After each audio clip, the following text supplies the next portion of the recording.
सोचिए, एक ऐसा देश जो आज़ादी के लिए कंधे से कंधा मिलाकर लड़ रहा था, वो अचानक से दो टुकड़ों में कैसे बंट गया। नमस्कार, आज हम इतिहास के एक ऐसे पन्ने को पलटेंगे जिसने एक पूरे उपमहाद्वीप की दिशा ही बदल दी। आज की इस चर्चा में हम बात करने वाले हैं 1947 के भारत-पाकिस्तान बंटवारे की।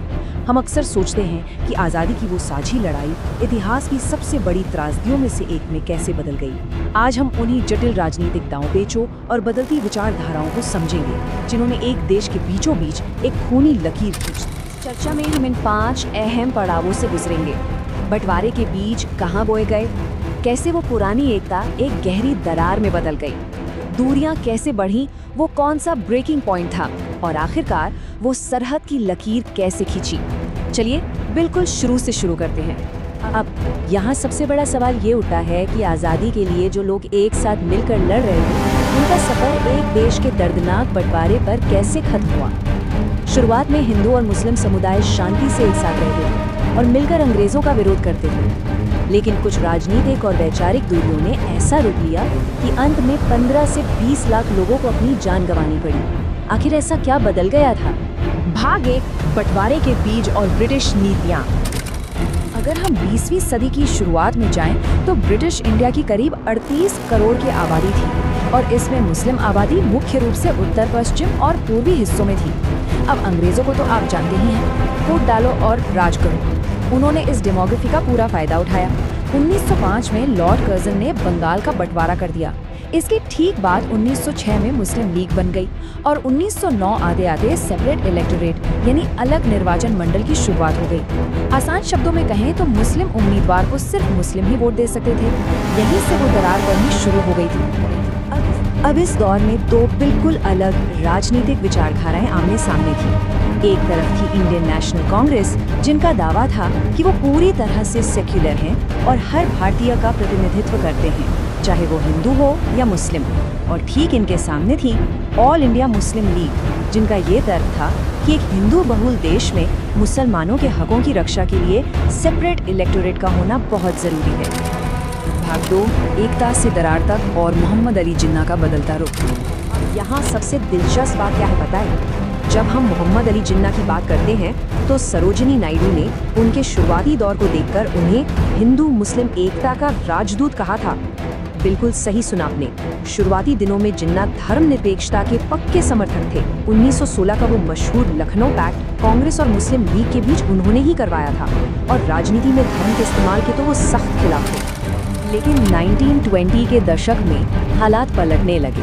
महात्मा गांधी के जन आंदोलन तेज हो रहे थे और जिन्ना संवैधानिक तरीकों में विश्वास रखते थे। जिन्ना को महसूस होने लगा था कि खिलाफत जैसे अभियानों में धार्मिक भावनाओं का इस्तेमाल हो रहा है। इन तरीकों और इस धार्मिक राजनीति से वो इतने निराश हुए कि उन्होंने कांग्रेस और मुस्लिम लीग दोनों से ही इस्तीफा दे दिया और भारत की राजनीति छोड़कर सीधा लंदन चले गए। आगे बढ़ते हैं। भाग 3, गहरी होती दूरियां और नई मांगे। अब 1920 और 30 के दशक तक आते आते इस राजनीतिक खालीपन ने सांप्रदायिक तनाव को बहुत ज्यादा बढ़ा दिया था। समाज के दोनों तरफ से कुछ नए समूह उभरने लगे। 1915 में हिंदू महासभा बनी और 1925 में आरएसएस की स्थापना हुई, जिससे कांग्रेस पर हिंदू हितों को लेकर काफी दबाव बढ़ने लगा।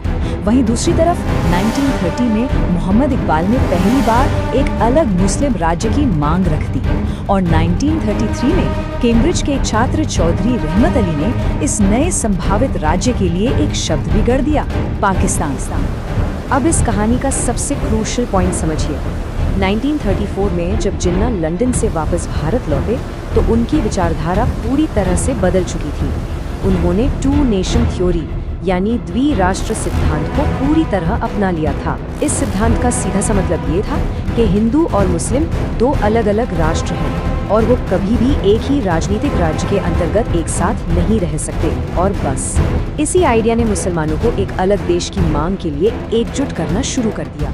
और फिर 1939 में छिड़ गया दूसरा विश्व युद्ध। ये इस पूरी कहानी का एक बहुत बड़ा टर्निंग पॉइंट साबित हुआ। बिना पूछे भारतीयों को युद्ध में धकेलने के विरोध में कांग्रेस ने प्रांतीय सरकारों से इस्तीफा दे दिया।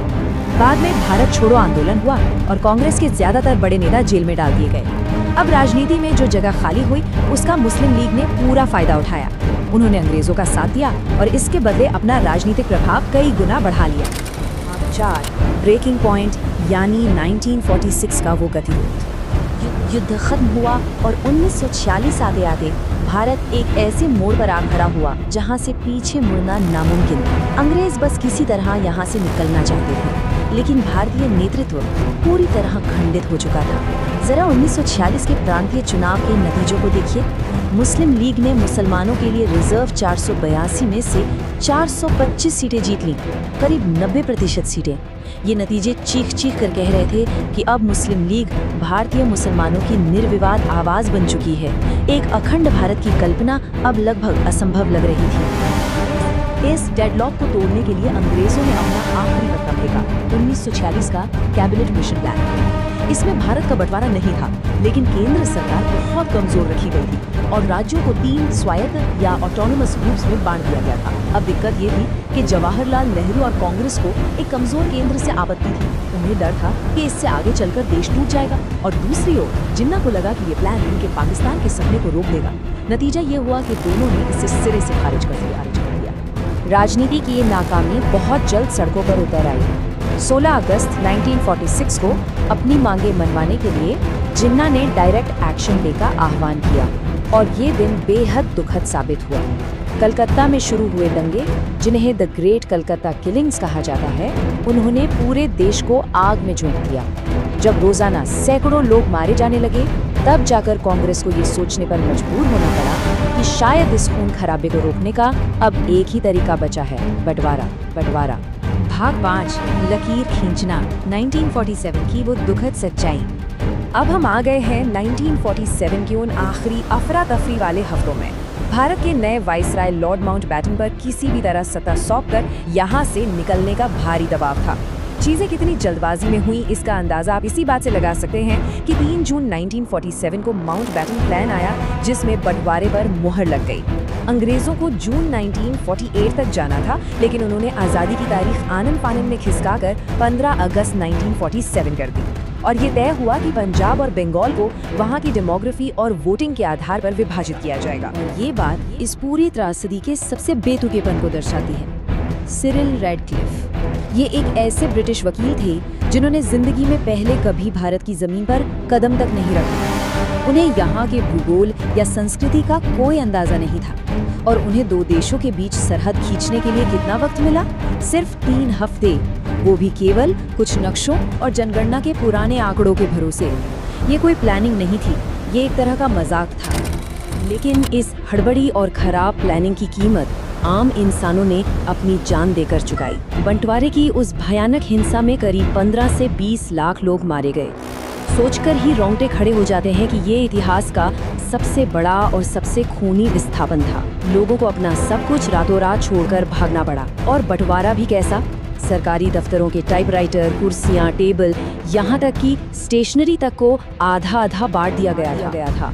आज इस घटना को 77 साल बीत चुके हैं, लेकिन एक ही रात में बटे देश के वो जज्बाती घाव आज भी पूरी तरह से नहीं भरे हैं। हम आज भी उन लोगों की कहानियां सुनते हैं जो अपनी ही जमीन से रातों रात बेगाने हो गए।